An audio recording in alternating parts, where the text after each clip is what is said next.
Aí a primeira guitarra que você teve foi essa Charvel... Isso foi depois. A minha primeira guitarra foi uma Magnus. Aliás, antes de ter essa guitarra, eu não tinha guitarra. Então, quando eu fui tocar na igreja, que eu falei assim, vou ter que tocar guitarra. E eu lembro que eu só emprestava instrumento. E eu lembro que tinha um evento da igreja, e aí eu falei, emprestei uma guitarra de um amigo. Eu falei, presta a guitarra para mim, empresta, para poder tocar naquele louvorzão, né? E aí, ensaiamos no sábado, e aí fomos embora para casa e deixamos os instrumentos da igreja. A guitarra, todo mundo deixou os instrumentos, mais o pedal. E aí no domingo, a hora que eu chego para tocar na igreja, cadê a guitarra? Eu não tinha guitarra, a guitarra que eu emprestei tinha sido roubada, mas os pedaizinhos do meu pai estavam lá. E aí, eu não tinha guitarra, tive que arrumar dinheiro para comprar uma guitarra, para substituir aquela, e ainda continuei sem guitarra. Cara, é porque você teve que dar pro cara. Exatamente. E aí, depois, no final das contas, a minha primeira guitarra foi uma Dolphin, uma Strato Dolphin preta, e era, não sei se você chegou a ver, uma guitarra que a chave seletora era 3 botãozinhos redondos, branco assim. Você mudava de captador, você apertava os botões. Não, eu já vi Dolphin, de brinquedo. mas quando eu vi Dolphin era aquele formato já de Ibanez. Ah, sei. Que era tipo parecido com as Golden também, Sim, né? Exatamente. As Dolphin que eu usava era dessa época das Golden, assim. E aí, depois da Golden, aí eu tive essa Charvel. E aí, depois da Charvel, eu tive... Não, depois dessa Charvel, eu vim para São Paulo, juntei um monte de tranqueirada minha, vendi e vim na gangue. Meu pai comprou, eu dei um pouco de dinheiro, meu pai, um pouco mesmo, meu pai deu quase tudo. E aí meu pai comprou uma Jackson JDR 94. Ah, não, já é uma guitarra, né? Já é uma guitarra. É. E aí o vendedor já me falou assim, ó, essa guitarra é legal, só que coloca um captador melhor nela. Que captador você indica? Não entendia nada. Ó, coloca um de mais de Tone Zone nela. Beleza, legal. Comprei o captador na gangue, comprei a guitarra, levei para Sorocaba, troquei, instalei. E eu fiquei com essa guitarra, mandei personalizar, aliás. Ela era preta e eu mandei personalizar a bandeira dos Estados Unidos dela. E aí chegou uma determinada época da minha vida, toquei na noite, toquei na igreja, toquei sertanejo na noite com essa guitarra, fazia tudo. A gente tocando sertanejo, dueto de Zezé de Camargo, usando uma Jackson. Uma Jackson, né? Mas era lindíssima.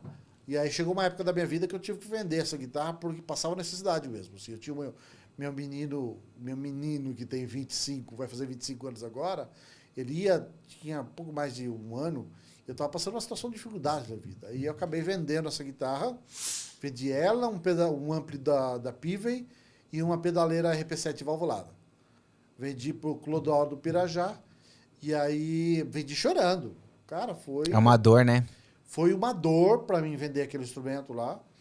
E ela foi o símbolo do meu fracasso ali. Há 23 anos, mais de 23 anos, ela foi o símbolo do meu fracasso. E aí, muito tempo depois, eu fiquei 10 anos sem ter uma guitarra. Porque tinha condições mesmo. Caramba! E eu saí de Sorocaba, vim para São Paulo, eu larguei totalmente a música. Eu fui ganhar dinheiro. Virei publicitário, fui trabalhar nas grandes agências do país, fiz muita coisa grande, ganhei prêmios, focando na área de publicidade. E aí chegou uma hora que eu já comecei a ganhar dinheiro, comecei a conquistar minhas coisas e tal. E aí, quando eu voltei para Sorocaba, e aí eu falei assim, preciso achar aquele cara que comprou, o Clodoaldo Pirajá, o luthier. Preciso achar aquele cara que comprou. A minha esposa foi atrás, perguntou para alguns amigos e tal. Ela tentou conversar com comprar esse cara, ele não quis vender. Não quis comprar, vender a guitarra? Ele estava com ela ainda, uns 15 anos depois. Não quis vender. E aí, depois de um tempo, quando eu acho que 18 anos, eu liguei para ele. E aí eu falei, Pirajá, me vende a guitarra. Aliás, acho que com 16 anos eu liguei para ele e falei, Pirajá, me vende a guitarra. Ele falou assim, ainda não é hora, Robson. Aí eu falei, cara, como assim não é hora, cara? Eu falei, não, ainda não é hora. E aí eu até me emociono porque ela foi o símbolo do meu fracasso e como símbolo da minha vitória, eu precisava ter ela de volta. E quando foi com 18 anos que ele estava com aquela guitarra, eu liguei para ele. Falei, Pirajá, me vende a guitarra. Ele falou assim, chegou a hora. Nossa, cara. Caramba, velho. Eu me emociono porque ao tempo que ela foi o símbolo do meu fracasso, ela foi o símbolo do meu sucesso. Eu falei assim, eu te vendo ela de volta. Fui lá, comprei. O dia que eu fui pegar essa guitarra de volta, mas chorei que nem criança. Minha esposa se emocionou e tudo e tal. E eu peguei a guitarra. Peguei a guitarra do jeito que eu vendi para ele há 18 anos. A guitarra ficou guardada, ele usou, cuidou. Super conservada. Conservadíssima. Eu peguei ela já com ele, já faz acho uns 4 anos, talvez 4 ou 5 anos, e está guardada até hoje do mesmo jeito. Eu não uso ela, está guardada. É o meu troféu, está guardadinha lá. Mas ela foi do símbolo do meu fracasso ao símbolo do meu sucesso. Porque assim, eu já tinha comprado esse GT.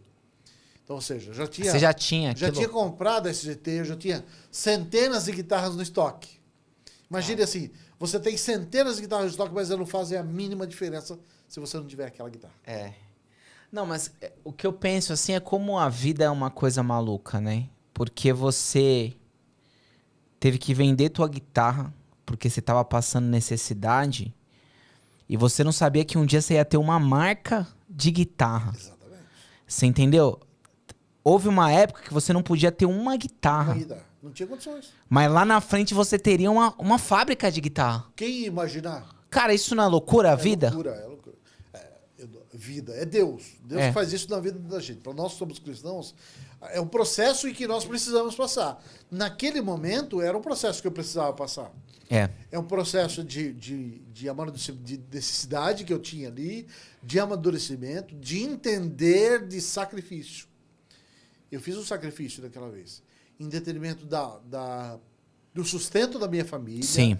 do meu filho, eu abri mão daquela guitarra, né? Chorando, com dor e tal. E Deus me abençoou. Sim. Tantos anos depois. E eu vou te falar. O dia que eu peguei essa guitarra, meu pai ficou sabendo, obviamente, que eu tive que vender e ele ficou muito triste. E o dia que eu peguei essa guitarra e levei pro meu pai, cara, eu cheguei no meu pai, falei, ô pai, eu fui no churrasco da casa dele, uma bag de guitarra assim, eu abria. Falei, pai, vem cá, deixa eu mostrar um negócio pra você.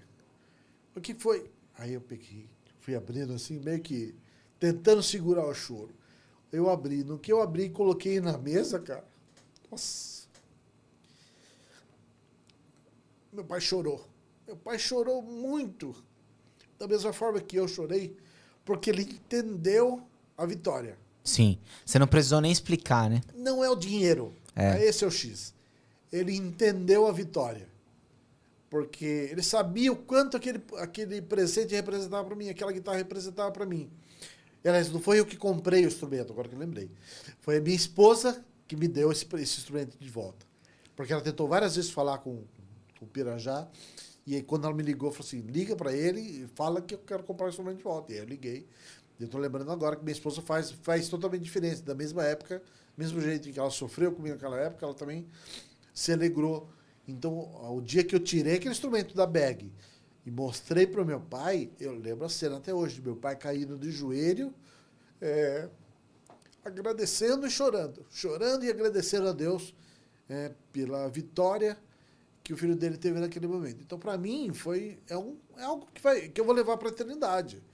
Vou levar para os meus filhos, o dia que eu morrer, meus filhos vão levar, vou fazer questão que eles guardem, não vendam, não vai valer nada para o mercado. É uma Jackson. Você vai lá, você compra uma Jackson daquela lá por 2, 3 mil, você compra, deve comprar uma daquelas no mercado, mas o valor que tem aquele instrumento, para mim, é muito maior que qualquer outra coisa. Sim. E Deus me abençoou ao ponto de um dia eu não ter condição de comprar uma guitarra, depois chegar ao ponto de eu ter uma fábrica de guitarras. Deus é bom demais. Loucura isso, cara. Loucura. Você acha que esses momentos... deserto que a gente fala, né? Eles são essenciais, assim, necessários na vida? São. Eles fazem parte do amadurecimento, né? Eu acho que quem não passa pelo deserto, quem não passa pela luta, não valoriza. Não valoriza, não entende o trabalhar de Deus. Durante toda a nossa caminhada, a gente passa por N pedras. O que a gente tem que fazer é passar por cima das pedras, mas a gente tem que saber que elas estão por ali. E elas estão ali e podem te derrubar. Se você se importar que elas estão ali no caminho, né? elas podem derrubar.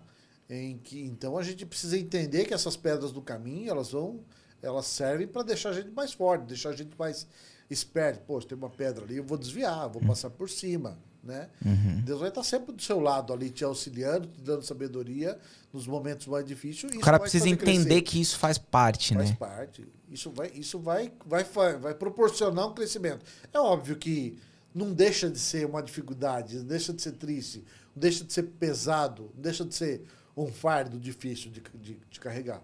Mas, ao mesmo tempo que Deus dá o fardo, ele nunca dá um fardo maior que você vai conseguir carregar. Ele sabe, né? Ele só está te preparando ali.